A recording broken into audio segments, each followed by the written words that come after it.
இந்த வீடியோவில் தமிழ் எழுத்துக்கள் எத்தனை, அது ஒலிக்கக்கூடிய கால அளவு, அதாவது மாத்திரை எவ்வளோ இருக்கும், அடுத்து பார்த்தீங்க அப்படின்னா அந்த எழுத்துக்களை எப்படி வாயில் கழுத்தால் ஒலிக்கிறோமா, மார்பால் ஒலிக்கிறோமா அப்படிங்கிற விஷயத்தை நம்ம என்ன பண்ண போகிறோம் அப்படின்னா இந்த வீடியோவில் பார்க்க போகிறோம். கண்டிப்பாக இதிலேருந்து அதிகப்படியான கொஷின்ஸ் வர வாய்ப்புகள் உண்டு. ஃபஸ்ட் பாருங்கள், தமிழ் எழுத்துக்களை எத்தனை வகையாக பிரிக்கிறோம்? இரண்டாக பிரிக்கிறோம். முதல் எழுத்து, சார்பெழுத்து. முதல் எழுத்து மொத்தம் எத்தனை உண்டு? 30. அதில் உயிர் எழுத்துக்கள், மெய் எழுத்துக்கள். உயிர் எழுத்து வந்து 12 வரும். அதை குறில் நெடில் அப்படின்னு சொல்லி பிரிக்கும். குறில் 5, நெடில் 7. மெய் எழுத்துக்கள் அப்படின்னு சொல்லி பார்த்தீங்க அப்படின்னா 18 உண்டு. அதை வல்லினம், மெல்லினம், இடையினம் அப்படின்னு சொல்லி பிரிக்கிறோம். எல்லாம் 6 வரும்.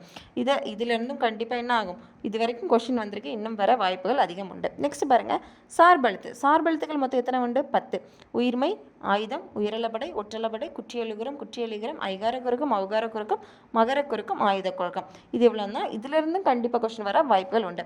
நெக்ஸ்ட் பாருங்கள், எழுத்துக்களோட பிறப்பு. இதை வந்து நம்ம என்ன பண்ணுறோம் அப்படின்னா 2 வகையாக பிரிக்கிறோம். ஒன்று இடப்பிரிப்பு, இன்னொன்று முயற்சி பிரிப்பு அப்படின்னு சொல்லி 2ஆக பிரிக்கிறோம். ஃபஸ்ட் பாருங்கள், இடப்பிறப்பு அப்படின்னா மார்பு, கழுத்து, தலை, மூக்கு. இதிலேருந்து இப்போ நம்ம என்னது சவுண்டு, பேசுகிறது சவுண்டு. அடுத்து முயற்சி பிறப்பு அப்படின்னு சொல்லி பார்த்தீங்க அப்படின்னா இதழ், நாக்கு, பல், அன்னம் இதெல்லாம் வச்சு வரக்கூடியது.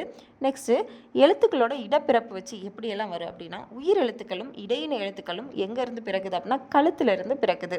அடுத்து வல்லின எழுத்துக்கள் வந்து மார்பை மையமாக வச்சு என்ன பண்ணுது அப்படின்னா பிறக்குது. நெக்ஸ்ட் மெல்லின எழுத்துக்கள் வந்து மூக்க மையமாக வச்சு பிறக்குது. ஆயுத எழுத்து தலையை மையமாக வச்சு என்ன பண்ணுது அப்படின்னா பிறக்குது.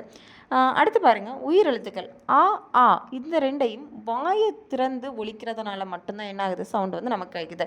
அடுத்து பாருங்கள், இ, ஏ, ஐ இதெல்லாம் வாய் திறந்தலோடு மேல்வாய் பல்லை நான் என்ன ஆகும் அப்படின்னா விளிம்பு தழுவுறதுனால நமக்கு என்ன ஆகுது அப்படின்னா இந்த சவுண்டெல்லாம் வருது. அடுத்து ஊ, ஊ, ஓ, ஓ, ஔ இந்த சவுண்டெல்லாம் எப்படி வருது அப்படின்னு சொல்லி இன்னும் சவுண்ட்ஸ் எப்படி சவுண்டு பிறக்குது அப்படிங்கிற டீட்டெயில் நான் இந்த வீடியோலேயே கொடுத்துருக்கேன், நீங்கள் பாருங்கள். அடுத்து பார்த்தீங்க அப்படின்னா மாத்திரையோட அளவு, அதாவது ஒவ்வொரு எழுத்துக்களும் ஒலிக்கிறதுக்கு ஒரு கரெக்டான ஒரு கால அளவு உண்டு. அதை நம்ம என்னென்னு சொல்லுவோம் அப்படின்னா மாத்திரை அப்படின்னு சொல்லுவோம். அந்த மாத்திரையும் ஒவ்வொரு எழுத்துக்களுக்கும் என்ன ஆகும், மாறுபடும். அதை நான் இந்த வீடியோவில் நான் டிஸ்பிளேயில் கொடுத்துருக்கேன், பாருங்கள். உயிரெழுத்துக்கள் அப்படிங்கிறதுல உயிரெழுத்துக்களில் குறிலுக்கும் நெடிலுக்கும் மாறுபடும். குறில் எழுத்துக்கள் எல்லாம் ஒரு மாத்திரையில் ஒலிக்கும், நெடில் எல்லாம் 2 மாத்திரையில் ஒலிக்கும். அடுத்து உயிர்மை குறில் அப்படின்னு பார்த்தீங்கன்னா 1 மாத்திரை, உயிர்மை நெடில் அப்படின்னு சொல்லி பார்த்தீங்கன்னா 2 மாத்திரை.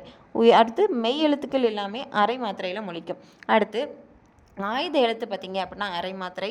அடுத்து உயிரிழப்படை. இது எல்லாத்தையுமே நீங்கள் என்ன பண்ணிக்கோங்க அப்படின்னா பார்த்துக்கோங்க. கண்டிப்பாக மாத்திரையில் வந்து என்ன ஆகும், இது வரைக்கும் கொஷின் வந்திருக்கு, இன்னும் கொஷின் வர்றதுக்கான அதிகப்படியான வாய்ப்புகள் உண்டு. இந்த வீடியோ உங்களுக்கு பிடிச்சிருந்தனா லைக் பண்ணுங்கள், ஷேர் பண்ணுங்கள், கமெண்ட் பண்ணுங்கள், மறக்காமல் சப்ஸ்கிரைப் பண்ணுங்கள். தேங்க்யூ ஃபார் வாட்சிங்.